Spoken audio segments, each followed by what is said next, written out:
and drew 2.1 million viewers. It was the most watched WNBA game since 2001, when the Sparks and Houston Comets had 2.45 million viewers. The Boston Celtics are in the Eastern Conference Finals for the third straight year after eliminating Cleveland. The NFL schedule is out. The Rams play their first two games on the road. They're at Detroit Sunday night, September 8th. That's a national TV game on NBC. The Rams are at Arizona the following Sunday. First home game for the Rams is Sunday, September 22nd against the 49ers. The Chargers open up at home against the Raiders on September 8th. No debates, no speculation, just the info you need. That's your KBLA Sports Minute. I'm Ray Richardson on KBLA Talk 1580.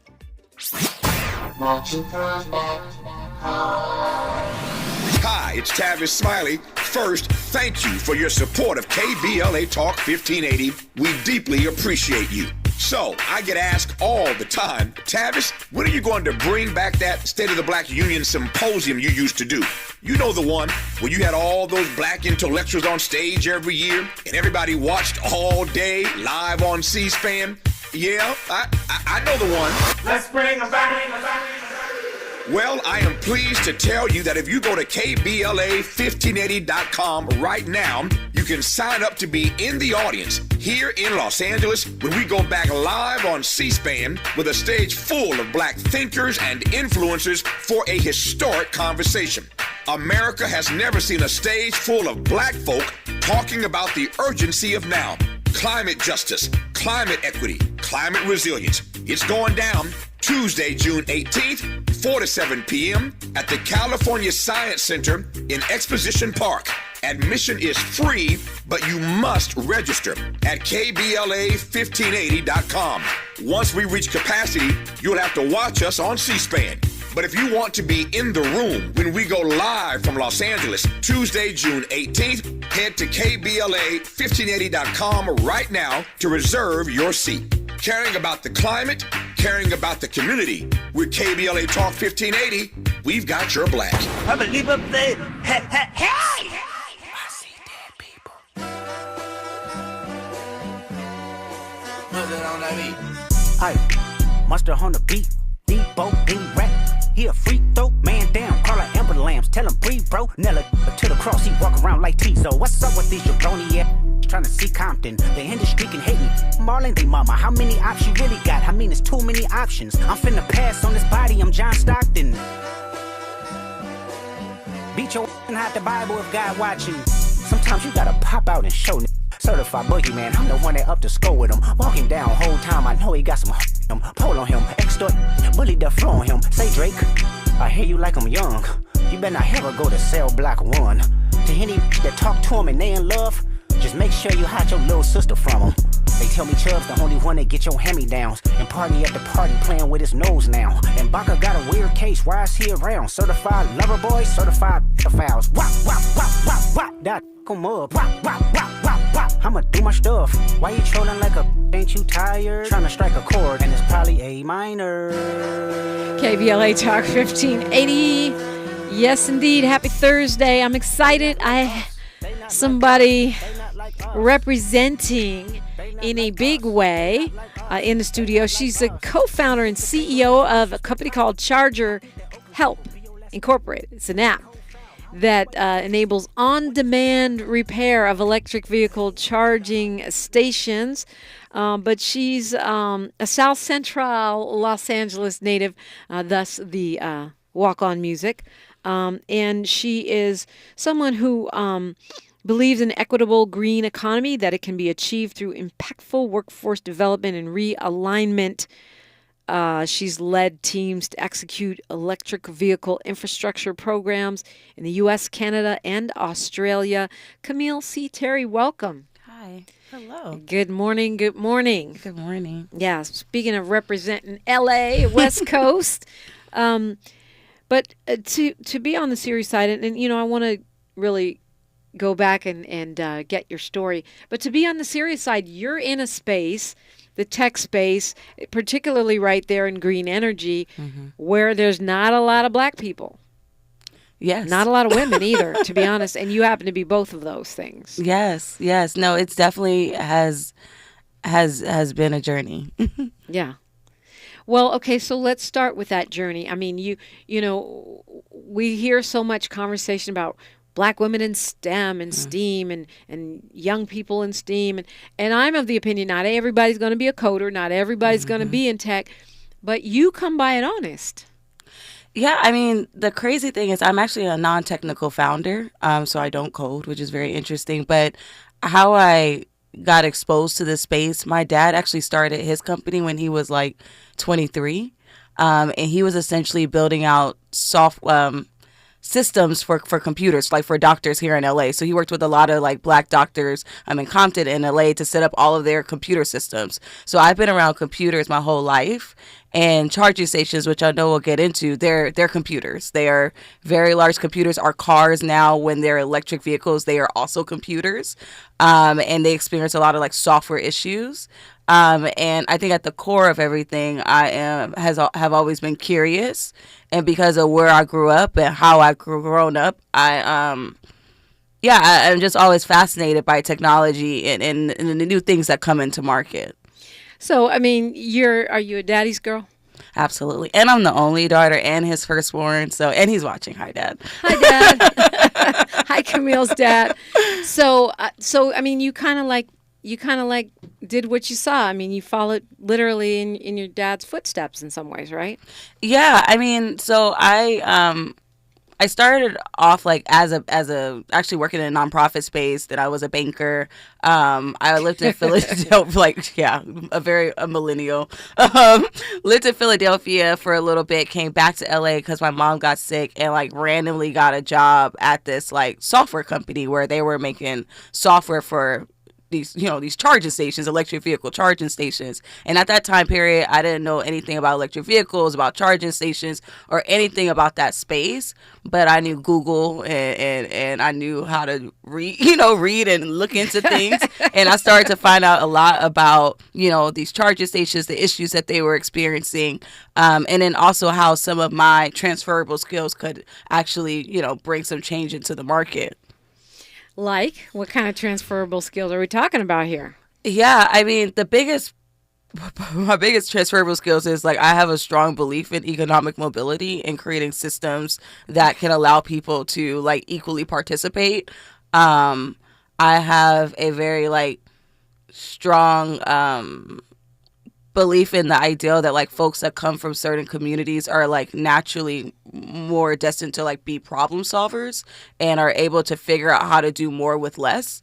And so when I found out that in charging, a lot of stations didn't work, that they were broken, that there wasn't a workforce that could fix it, that no one was truly training people, that no one was aggregating data in such a way to figure out how to fix it, I just was like, oh, okay, this might be an interesting place to play. And the other thing was there was so much money in the space. And to your point, there was no black folks, there was not a lot of women, but people were making like money in this space. And so I just saw it was a unique opportunity to solve a real problem, be able to create an infrastructure for economic mobility, and then to also be able to, put my chops to like running a company. I mean, I will also argue that one of your transferable skills is brilliance. I mean, it helps to be smart, right? You got to identify that problem and identify a solution and have the aptitude to even have that vision. Yeah, I mean, I would also say it also had a lot to do with like community. Like when we first started the company, it was January 2020.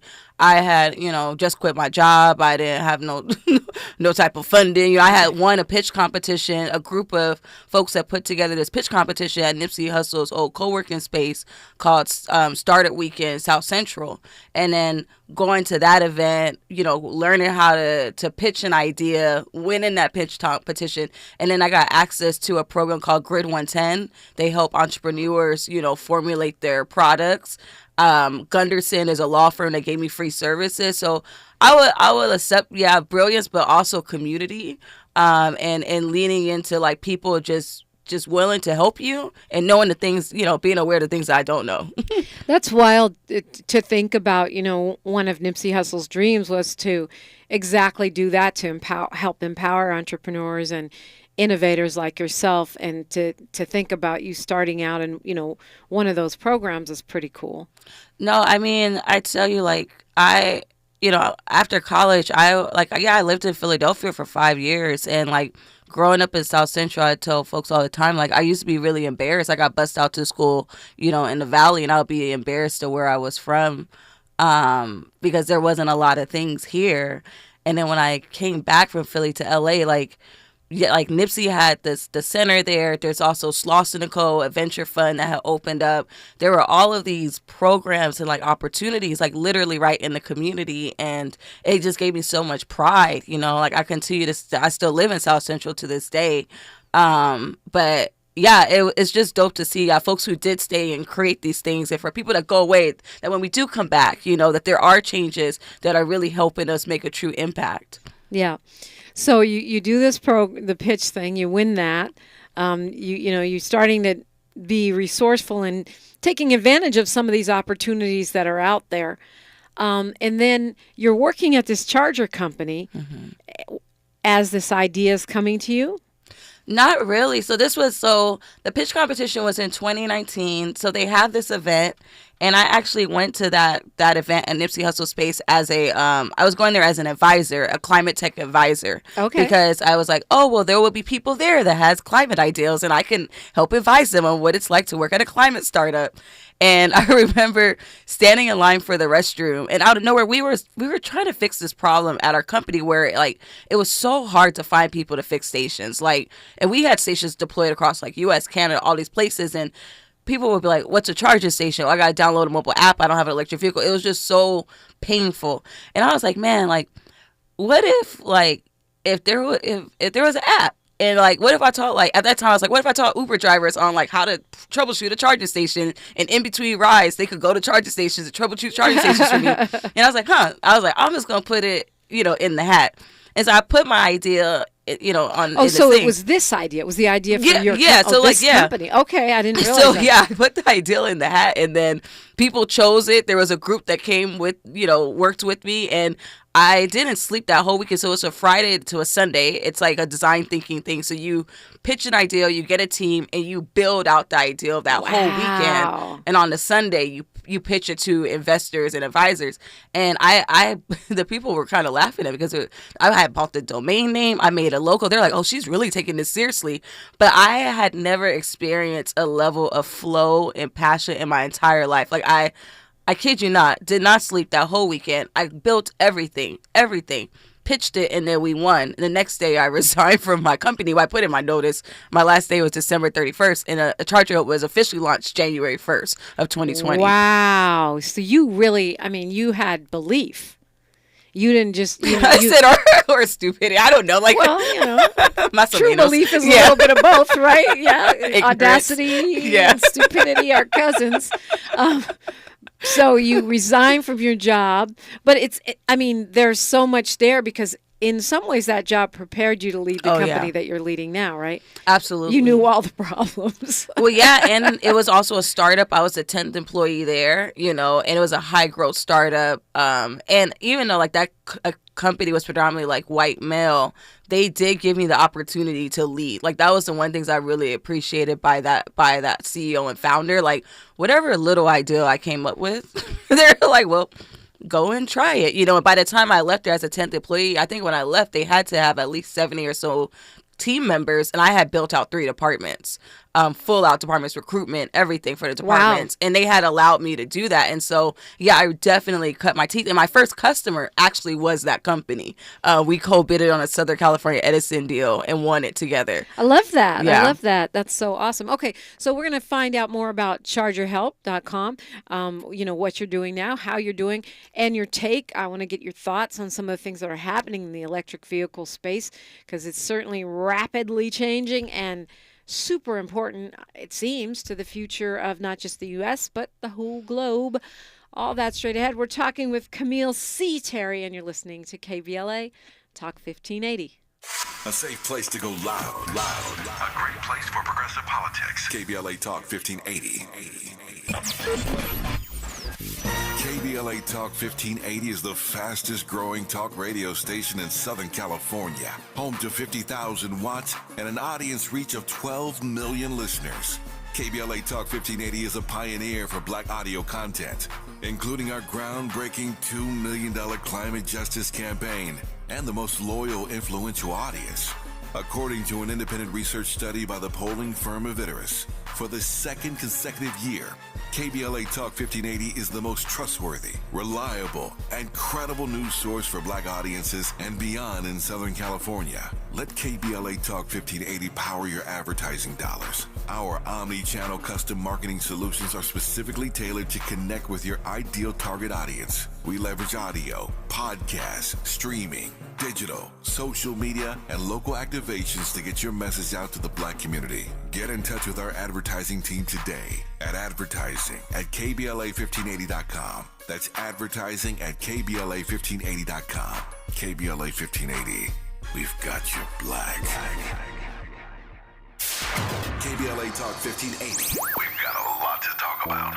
KBLA Talk 1580 believes in community empowerment through the arts. Tia Chucha Central Cultural is on a mission to transform community in the Northeast San Fernando Valley and beyond through ancestral knowledge, the arts, literacy, and creative engagement. The Northeast San Fernando Valley has a population of about 500,000, the size of the city of Oakland, yet it has no bookstores, art galleries, or full-fledged cultural spaces until Tia Chuchas opened its doors in 2001. Founded by renowned poet and activist Luis Rodriguez, Tia Chuchas Cultural Center provides a year-round free or low-cost arts and literacy bilingual intergenerational programming in mural painting, music, dance, writing, visual arts, healing art sessions, and healing talking circles. Activities also include Mexica, Aztec dance, indigenous cosmology, philosophy, and 2 weekly open mic nights, one in Spanish, the other in English. In addition, they host author readings, film screenings, and art exhibits. To express yourself, heal yourself, attend an event, or volunteer, please visit www.tiachucha.org. That's TIACHUCHA.org. This is a community call to action from KBLA Talk 1580. Ooh, I'm so ready for this weekend away with my girls. Hey, hit the road? How about some free gas? Free gas? How? Try new Febreze car for some serious freshness and you can win gas for a full year. Visit Febreze.com to learn more. Say less. You may not win, but you're gonna have a fresh smelling whip. Thanks, DJ Fresh. Now how about some music? Hey, yo, this next one goes out to new Febreze car for giving you a chance to win free gas. La la la la la. No purchase necessary. Must be 18 to enter in 73124 for rules and how to enter. Visit Febreze.com. Thanks for waking up with Dominique Baraka on KBLA Talk 1580. It's a climate justice conversation. It's a convo with a millennial on the move.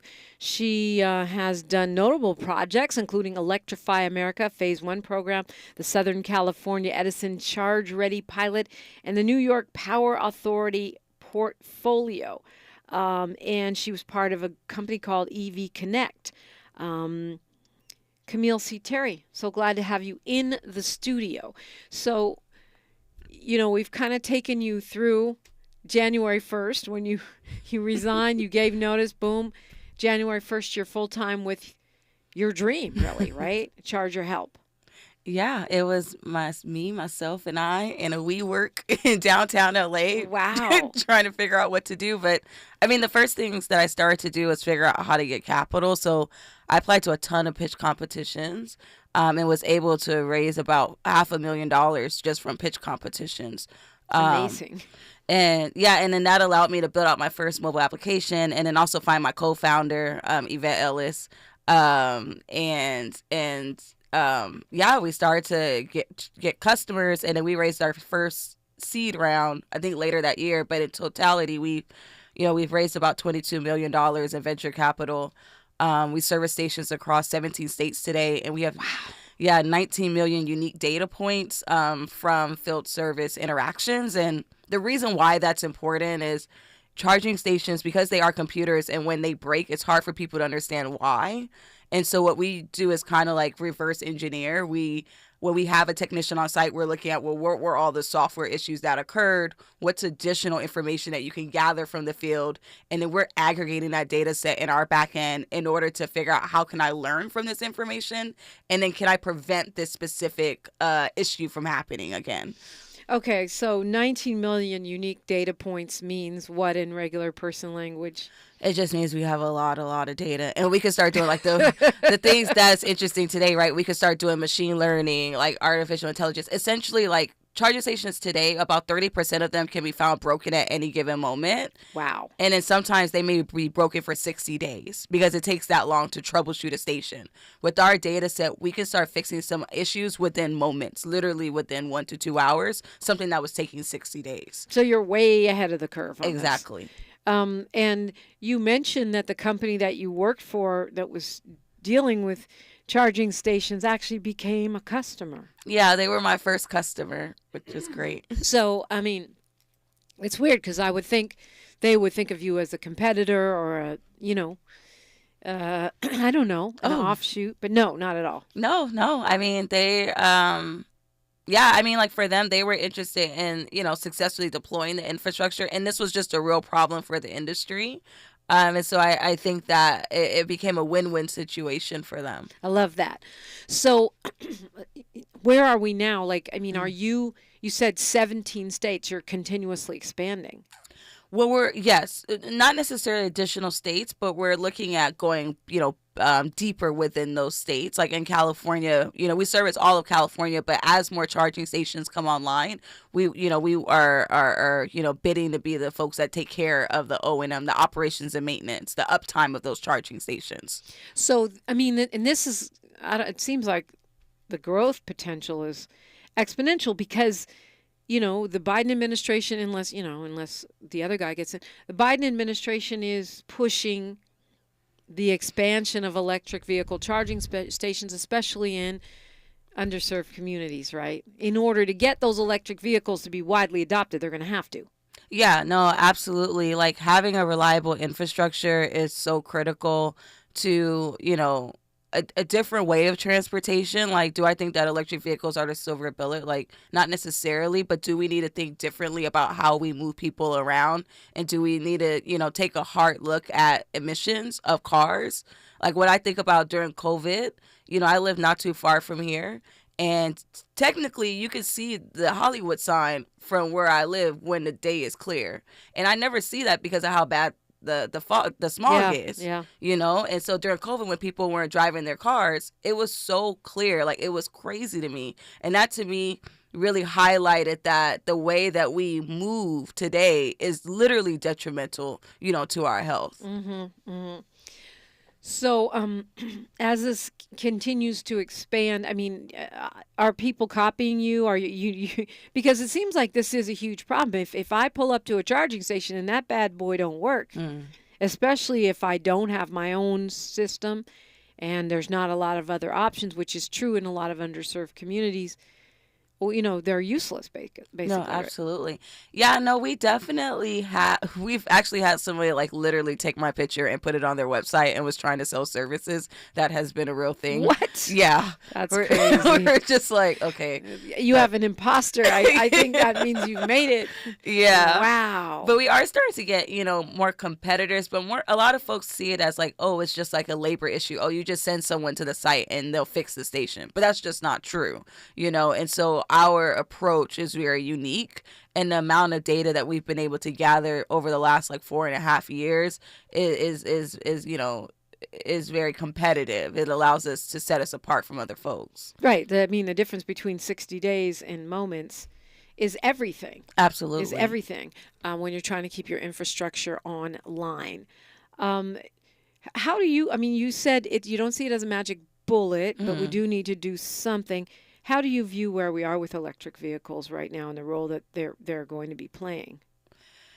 Yeah, I think about it, I would say in two ways. I mean, the first is that I'm so happy that electric vehicles are starting to like look nicer. Like I used to say, like 10 years ago, like every electric vehicle was like turquoise and it was weird looking and like it was just not anything you would want to drive, But then today, like there's some really like sexy electric vehicles where like folks don't care that it's electric. They actually just like the car, right? And so I think that's exciting.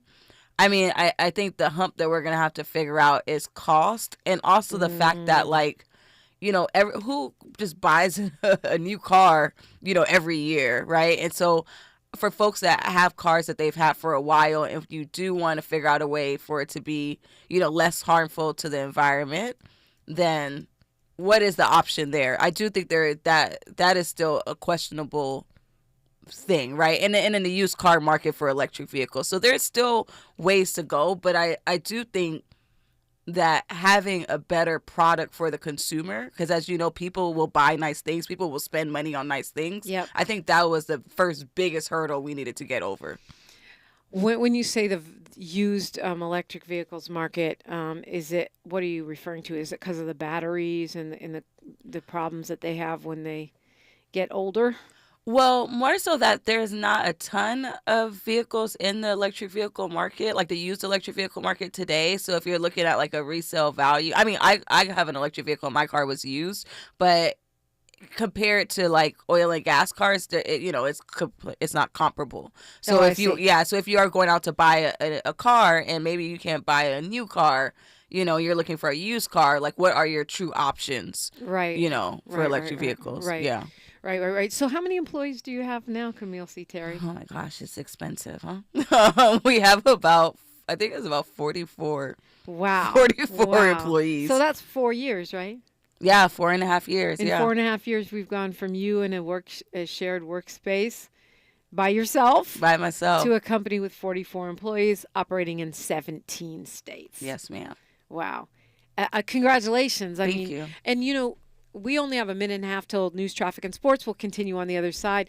But there's another piece of this besides the tech, the vision, which is the business savvy to scale up. A lot of companies fall there, right? Is how do you scale up your vision? Absolutely. How'd you get the capacity? I mean, how'd you get the savvy to do that? Yeah, I mean, the biggest thing for me is focus. Like, I talked to a lot of entrepreneurs today, and they want to literally do 10,000 things. And that has, that scope creep, we call it scope creep, comes into ChargerHelp sometimes where people are like, well, why don't you install stations? Like, why don't you have a software network? And I'm just like, no, we just fix charging stations. I don't do anything else but fix charging stations. But that focus allowed us to do the little nuanced changes needed in order to scale. Because if you're trying to do too many things, it's hard to grow all of those things and to understand what's not growing and why. But if I'm only focused on one thing, I can easily identify what's not working and I can make a little adjustment here, a little adjustment there. It's hard to do that if you're trying to grow a lot of different things. So I think that has been our opportunity to scale is focus, and then of course capital. It's very hard to grow as fast as we have without upfront capital. Yeah, amazing. Kameale C. Terry is my guest. She is the co-founder and CEO of ChargerHelp.com, a company on the move. You're welcome to call in and join the conversation. 800-920-1580. I'm Dominique DiPrima, and we are unapologetically progressive. KBLA Talk 1580. She's reclaiming her time on KBLA Talk 1580. More First Things First with Dominique DiPrima when we come forward. Good morning. It's Thursday, May 16th. I'm Ree Harris, and here's the latest from the Black Information Network. The criminal hush money trial of former President Donald Trump resumes today. Trump's ex-lawyer, Michael Cohen, is expected to be back on the stand, facing a tough cross-examination. The Biden administration says it will move forward with a new billion-dollar weapons package for Israel. Layoffs are coming in waves at Tesla facilities in California due to slow electric car sales. African-American Kristen Welker, host of NBC's Meet the Press, will soon welcome a second child via surrogate. She hopes the news offers hope to others who are trying to build their own families. And that's the latest. I'm Ray Harris on your home for 24/7 news, the Black Information Network, and BINnews.com. Need money for the holidays? Avoid the yikes before Christmas. Hurry into Jackson Hewitt for a holiday loan on your tax refund, up to $1,000. Early refund advance offered to eligible clients. Application required. Finance charge applies. Loans by Republic Bank. Details at jacksonhewitt.com. This is the KBLA Sports Minute with Ray Richardson. The LA Sparks lose their WNBA home opener to the Atlanta Dream. They lost by 11. The Sparks' two rookie stars, forwards Cameron Brink and Rickea Jackson, combined to make 7 of 16 shots for 18 points. The Sparks are at Las Vegas on Saturday. Tuesday night's Indiana Fever Connecticut Sun game drew 2.1 million viewers. It was the most watched WNBA game since 2001, when the Sparks and Houston Comets had 2.45 million viewers. The Boston Celtics are in the Eastern Conference Finals for the third straight year after eliminating Cleveland. The NFL schedule is out. The Rams play their first 2 games on the road. They're at Detroit Sunday night, September 8th. That's a national TV game on NBC. The Rams are at Arizona the following Sunday. First home game for the Rams is Sunday, September 22nd against the 49ers. The Chargers open up at home against the Raiders on September 8th. No debates, no speculation, just the info you need. That's your KBLA Sports Minute. I'm Ray Richardson on KBLA Talk 1580. We asked seniors how to prevent Medicare scams. My best advice, if you get a phone call, do not talk to the person. These people are well trained. Don't talk to them. They don't know me. They're just trying to scam me. Don't be fooled. Hang up. Just hang up. Never give out your Medicare number. They're going to get your number to put in a false claim. If I get a call from someone, I don't pick up the phone. And should I pick up the phone and they ask for information, then I hang up. How do you detect Medicare fraud? Just like I check my credit card statements, I check my Medicare statements monthly. Scammers can get a hold of your number, order medical devices through your account, and you're not even going to know about it if you don't look at your statement. Check your statement every month. If you get your statement and you see something that you know you did not have done, you report it. Call your senior Medicare Patrol. To report Medicare fraud, call the Senior Medicare Patrol at 855-613-7080. Girl, I have a secret. When I get stressed out, I get sweaty. That's why I use Secret Clinical Antiperspirant. It's like my own secret weapon. For 72 hours, I get Secret's strongest protection against sweat caused by stress, heat, and activity, because you know how crazy life can get. Plus, it's made with advanced odor fighters that don't just cover up smelliness. They help prevent it from happening in the first place. Believe me, if I weren't wearing Secret, I'd be a hot, smelly mess. Thankfully, Secret works. Sometimes I struggle to get to sleep. My body stopped for the day, but my mind is still running. So I take ZzzQuil. ZzzQuil, the world's #1 sleep aid brand, has a range of non-habit-forming products to fit you and your family's needs. Invest in a great night's sleep for the best you tomorrow. I'm awake and ready to take on anything. Better days start with ZzzQuil nights. Explore our products at ZzzQuil.com. Use as directed. Keep out of reach of children. Without the ones like you, who work tirelessly to keep things running, everything would suddenly stop. Hospitals, factories, schools, and power plants, they all depend on you. No matter the weather, emergency, or time of day, you're the ones who get it done. At Grainger, we're here for you with professional-grade industrial supplies. Count on real-time product availability and fast delivery. Call, clickgrainger.com, or just stop by. Grainger, for the ones who get it done. Heard any other talk radio lately that sounds anything like this? We didn't think so. You're listening to Unapologetically Progressive, KBLA Talk 1580. And we're talking with the co-founder and CEO of ChargerHelp.com, Kameale C. Terry. So much to talk about. So we were, over the news, traffic, and sports, we were talking about EV. One of the things is EV adoption. Are people, where are we with people moving to electric vehicles? I actually have a friend who got an all-electric BMW and then sent it back because she kept running out of charge. And, she's got kids and she has to take them everywhere, and it just didn't work. Yeah. She went to a hybrid. Oh, wow. Yeah, I mean, I would say EV adoption is an interesting problem, specifically in communities like ours, right? Like communities like South Central, because like on one hand, for instance, like my mom passed away from lung cancer. My co-founder, so sorry, my co-founder's from Compton. Both are Compton, that's a major interstate highway area. Both her parents passed away from lung related diseases. Wow. And so that's the other part where I try to balance the two, where it's like, no, like the air is like legit. Like how many people got asthma or like just some type of lung, like the air is like literally kind of killing us, like seriously. And so if EVs are one step closer, to maybe having cleaner air, how do we balance that? And specifically for communities that are dying from like the air quality. You know, what can we do for the movement of people to allow the air quality to be better? But the next part to that, right, is the EV adoption piece. I do think like the design of the cars is one thing, but then the infrastructure is the other piece to it. Yeah. And of course, you know, people like us, I mean, I know that it is a step better. And, you know, at KBLA, we're committed to climate justice. That's our whole thing. This year is focusing on, you know, climate justice and Black folks in the green space. But we also worry about those minerals, whether it's our cell phones or those batteries getting mined in the Congo and other places, which also create not just geopolitical problems, but environmental hazards too, right? No, absolutely. You know, like the story I was telling, my parents are from Belize and my dad is from Gales Point. And Gales Point is a maroon village, meaning that, you know, a lot of the folks there never experienced slavery. They had escaped into the jungles.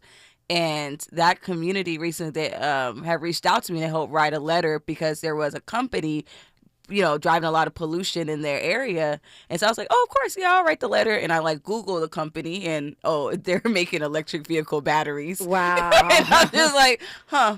Wow. So, I mean, I think the thing is, and even what we learned with what we do at ChargerHelp is that, like, you have to continue to innovate. You can never think that you've arrived somewhere. You have to figure out how to innovate. And it's important to ensure that the people that are creating the businesses and the people that are driving the change, you know, are folks that are coming from those communities, right? Like, that's why it's important to have businesses like a ChargerHelp, because I am thinking about this problem from a different viewpoint than someone that doesn't have a family member maybe in the Congo or in Belize. And so maybe I am taking into better consideration of how to source my materials because I have a real life experience of the impact of my actions. And I think that's why you have to have more diverse CEOs, more diverse founders, and those founders to be, you know, rightfully capitalized to actually drive change. And when we look at, you know, what's next, that's what you're talking about. You're talking about that constant innovation, not resting on our iPhones, and just doing another iteration of the same thing. And that's what you're talking about when you speak on moving people. Absolutely. How do we move people? Doesn't have to be a car. Doesn't have to be, you know, anything that we're thinking of right now. Absolutely. Like, one of the frameworks I really enjoy is this framework called design thinking. And with design thinking, you start off at where do you want to go? And you ask yourself these different questions, but there are no wrong answers.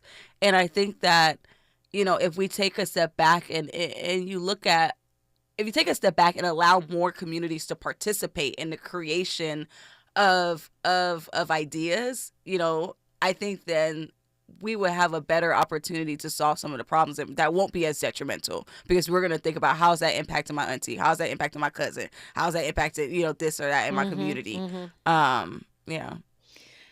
Your business model is conscious, I would say, and I didn't even realize this, but you have a Black-owned company, you know, it's your own vision, but it's also socially innovative, seems to me, based on the way you deal with your employees. Yeah, I mean, the way that my co-founder and I have always thought about it is good business. I you know, when we first started the company, the least someone will make at ChargerHelp today, I believe it's $32 an hour. That is our floor. We don't have any jobs less than that at the company. And specifically for our technicians, we made sure that all of our technicians are W-2 employees. They are not 1099 employees. And we also pay for health care. And then all of our employees all have equity in the company. And to me, it wasn't like a handout or a nice to have. It is to say that, you know, if we are going to be in the business of building this thing, then we should all have a part, you know, because then I think that way people have more value for what they're doing. And at the end of the day, like, I need every single person to participate at their top capacity in order for us to win. And the last piece to this, like, the equity piece was so important because that goes back to the economic mobility piece. You know, there's a lot of folks, Silicon Valley, you know, people make good money and then go and do innovative things, right? They always I think it's called the PayPal gang. A lot of the folks from PayPal went to create LinkedIn, went to create all of these things that we use today. They all started off at PayPal. But it was the exiting capital that they were able to innovate. And so we're hoping that, the folks that are at ChargerHelp, and specifically, my field service technicians, that if we do really well and they exit with some type of funding, that there will be more companies, more innovations that will be birthed out of the work that we were able to do at ChargerHelp. I love that because it's so not a scarcity mentality, right? Where we're like, oh, I can't, if anyone leaves and they start a company, they might try to take me down or they might try to be the next me. And that's kind of, in my little way, that's how I look at radio. Like, I'm always trying to train the next person. Train the next person or help them think a different kind of way so they can do their own thing and build. Because just as in the tech space, we need more people, not just Black people and women, but people with innovative perspectives. I think it's incredibly true in the media space. Absolutely. So it sounds like, and that's interesting coming from you, Kameale C. Terry, because I would think being in an industry where there's not that many Black women, and where I'm sure you've faced discrimination and micro and macroaggressions, it would be easy to go just the other direction and become, insular and paranoid. Oh, I mean, you know what did it for me? I was, fundraising, and I was talking to this investor. And usually when you go out to fundraise, you have a certain amount that you're fundraising, and every investor can write a certain check size. And this lady, she goes, I said, oh, what's your check size? She said, oh, we write between $1 million to $100 million checks, plural. $1 million to $100 million checks. Quite a range, yeah. And so it's just, there's so much capital out, like the amount of money that is in circulation is ridiculous to me. And so I guess like that mindset, I've never seen this as like, this is mine. I'm just like, I am interested in good ideas, and I am interested in innovation, and I am interested in doing things for the public good with new interesting ideas, right, that are well designed, that people enjoy using. That is what's exciting to me.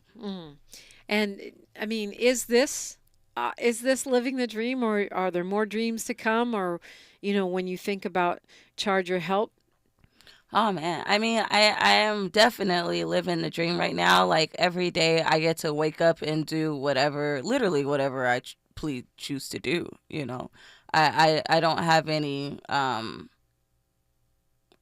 just feel free. Like, I feel free. I feel free to, to share my ideas with people, to be on a radio show, to people want to hear me talk. I'm like, that's crazy.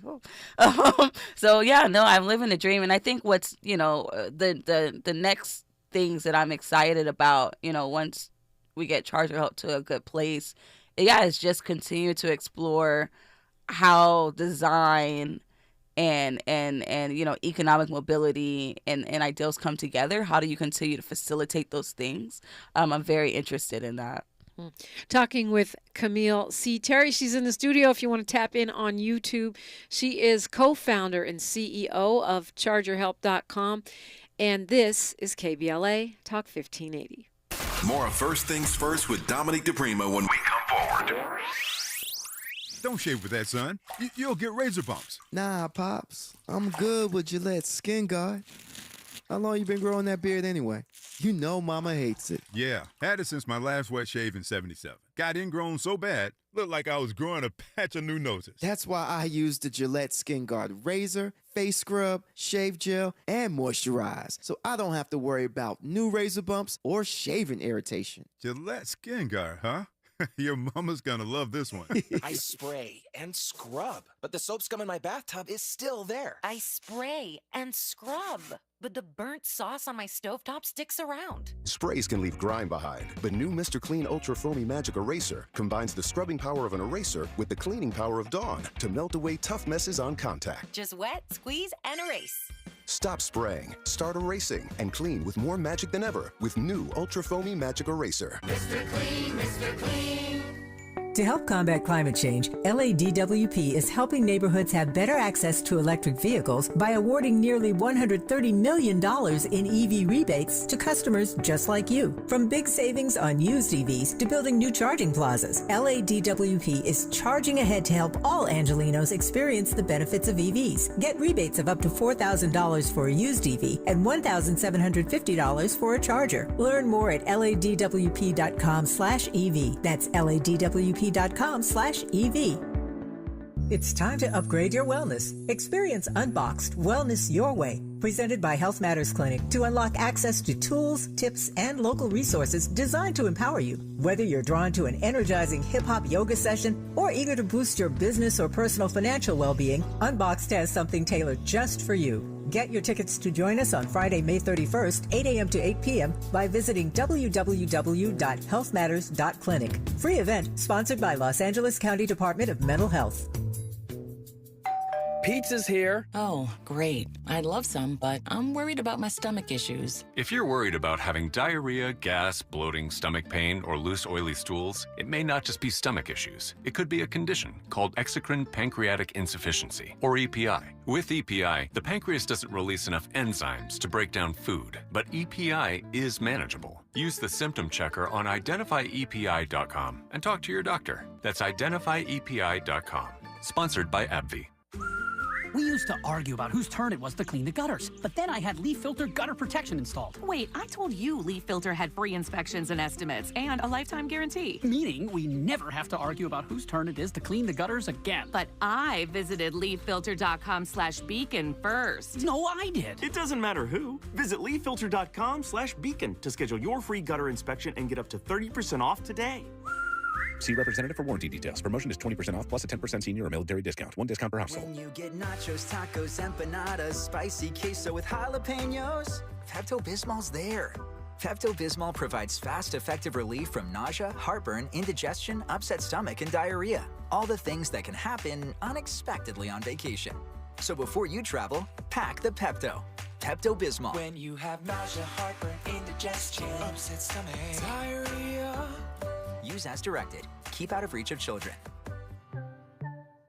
Prescriptions require an online consultation with a healthcare provider who will determine if appropriate. Restrictions apply. See website for details and important safety information. Subscription required. Price varies based on product and subscription plan. Hey guys, did you know there's a generic form of Viagra that works just the same, but is 95% cheaper? And you can get it online? Go to hims.com/joy. Through HIMS, you'll get a free medical consultation, discreet shipping if prescribed, and the process is 100% online. To start your free online visit, go to hims.com/joy. That's HIMS.com/JOY. This is KBLA Talk 1580, where hate loses and love wins. Kameale C. Terry, a great business person, surrounds themselves with other great business persons. We were talking during News, Traffic, and Sports. She's the co-founder and CEO of ChargerHelp.com, a rapidly expanding company. And you were just sharing how you cut through various obstacles, macroaggressions, doubts, and sort of the deprivation mindset by sticking to the data and sticking to the creativity. No, absolutely. You know, when we went out to do our first fundraise, that was actually in the midst of when George Floyd got murdered. And so there was actually a lot of folks that would reach out to us that would want to give us like money. And it was, even that was like fascinating. We're like, you know, you say, oh, well, like, oh, you're a Black founder. Like, I want to give you capital, but maybe not understanding my business or not understanding like our milestones. And so it was interesting. We had to learn how to stick to like, what exactly do I need? With fundraising, it's usually like you have a set of milestones, you need capital to get to those milestones. And so I think that's from then I got hyper focused on just sticking to the data, because you could, and I'm so glad I did that, because there's so many Black founders, specifically Black founders, that were funded during that time period, but could not get re-up for capital after, you know, that moment, air quote, passed, right? Because those investors were not being critical of the business or not understanding the business and was just giving capital out. And then when you went back to get capital, they're like, oh, well, now I have all these extra questions that I didn't have before. Right. Yeah, so that forced me early on to stick to just milestones and the data. And your data's good. Yes, I've been so blessed and privileged to actually have a company that grows in revenue every month and every year. We've had strong growth. We have 3 different products that we sell. We've had strong growth across all 3 different products, and I've really, really got hyper focused on capital efficiency. So making sure that every dollar that I spend is a meaningful investment, either in the now of the business or the future of the business. And so I've been really proud of our team about that. And you have a strong team, sounds like. Yes. I mean, I am so privileged to have we have a almost all women executive team, which was not intentional. We really went out to seek the best people. And it just so happened that my executive team, we have 1 guy and 4 women, all from diverse backgrounds, but folks that ran sales at Rivian and Tesla before, or folks that was an executive at Solar Impact that worked for the Department of Labor, worked at McKinsey, and so it's incredible to be able to attract talent like that. Speaking of Tesla, what did you make of Musk laying off his charger people? I mean, is that significant? Not necessarily. Okay. I mean, at the end of the day, Tesla has built the most robust infrastructure and the most reliable infrastructure. So if they stop building infrastructure tomorrow, it puts the onus on other car OEMs to start building infrastructure. I don't think that we want a ubiquitous charging infrastructure owned by Elon Musk. I don't think that's what we want. So I think that other people should begin to participate, which they have made commitments. All major car OEMs have made commitments to deploy infrastructure. So yeah, and I think the next day he hired them back. I just try not to live in the headlines sometimes. Yeah. Well, of course, that's my job, but I try not to sometimes too. Don't call me on Saturday. I don't know what the hell's going on. I know that you're socially innovative because of the way your company is structured, and ChargerHelp.com is actually a green tech company, right? But what is your vision, or what is your mindset when it comes to, climate justice or green technology, and really how we move through this climate emergency? Absolutely. I think that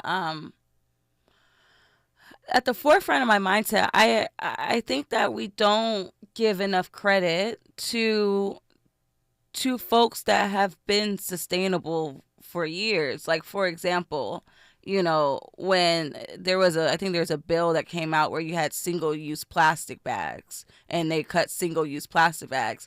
And I remember just saying, in my household, in the household of my friends in my community, a plastic bag was never single-use.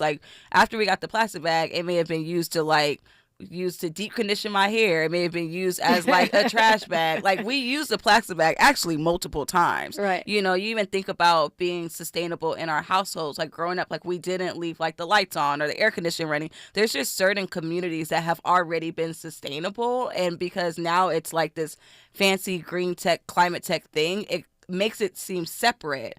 But I would argue that communities such as ours have always had sustainable practices out of necessity, but it is there, right? That's a great point. Don't let my air conditioning out the house. Listen, don't let my good air out the house.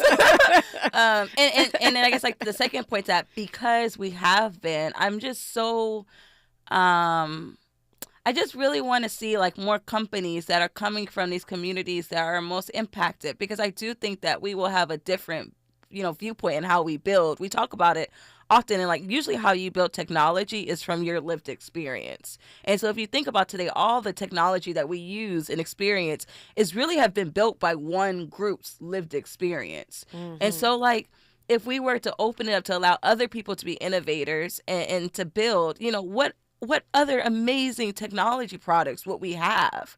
And we're kind of seeing that in the hair care line right now. There's actually products I can use for my hair that won't dry it out, and it's because it's being built from that person's lived experience of what it's like to have, different shampoos and conditioners that didn't work for their hair. Yeah. But I think that can be expanded into climate, into green tech. And I think it's important that we do that. We talk a lot about, we used to, about the digital divide and all that. Are we, and by we right now I'm talking about Black people, are we getting left behind in green technology now? Oh, in green tech. I think that it's the moment that we have to participate. I think we can be left behind. It's very early. It's still early right now, so there's still a lot of room and space, and shout out to places like the LA Clean Tech Incubator that runs, innovation programs for folks in Black and Brown communities. Also to Tech Lamerck. I was just meeting with Rashidi yesterday, and we were talking about things that we can do to include climate tech. Grid 110, Slauson & Co. They're starting to invest in more climate companies. So I will say that, and plug in South LA. I feel like Derek will kill me. Plug in South LA that is starting to do more things with climate tech companies. So I think the moment is now. I think that if we don't capture, more innovators from our communities right now, I think we can be left behind. But there's so many problems that haven't been solved. And there's so many, opportunities to build great businesses in this space. And you're like the classic business person in that you found a problem, you figured out a solution, and you built a business on it. Oh, absolutely. Who inspires you, or what inspires you? Man, I would say my late mother all day long. Like, my mom was, she not only was a person that everyone used to call her mom. Like, my mom, she actually was a special ed assistant at Foshay Learning Center, and we would go there. Everybody be calling her mom. I'm like, that's not your mom. But at the core, my mom was a nurturer, and I think that that's something that I continue to hold, because it's easy in business to just think about the numbers and the data and not figure out how to be a nurturer, or figure out how to really see people for where they are, where they're at, and meet them where they're at. And so I try to hold on to that essence of my mom so much, because I have a natural business kind of mindset.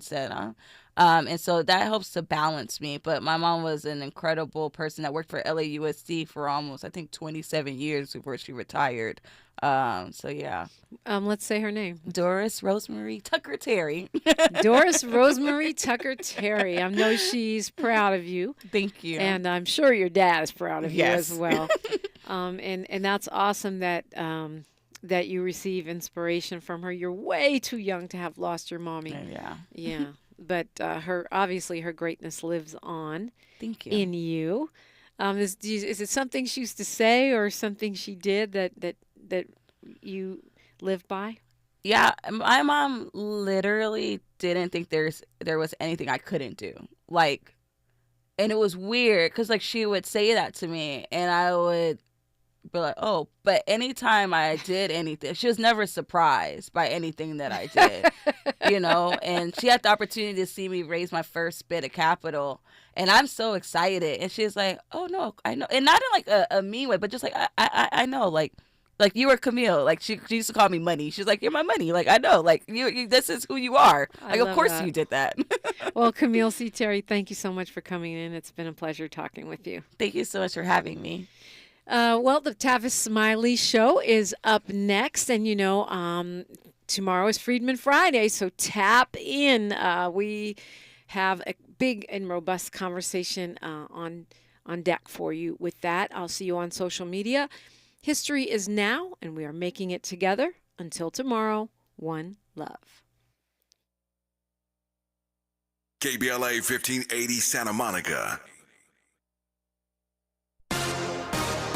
Good morning. It's Thursday, May 16th. I'm Ree Harris, and here's the latest from the Black Information Network. The criminal hush money trial of former President Donald Trump resumes today. Trump's ex-lawyer, Michael Cohen, is expected to be back on the stand, facing a tough cross-examination. The Biden administration says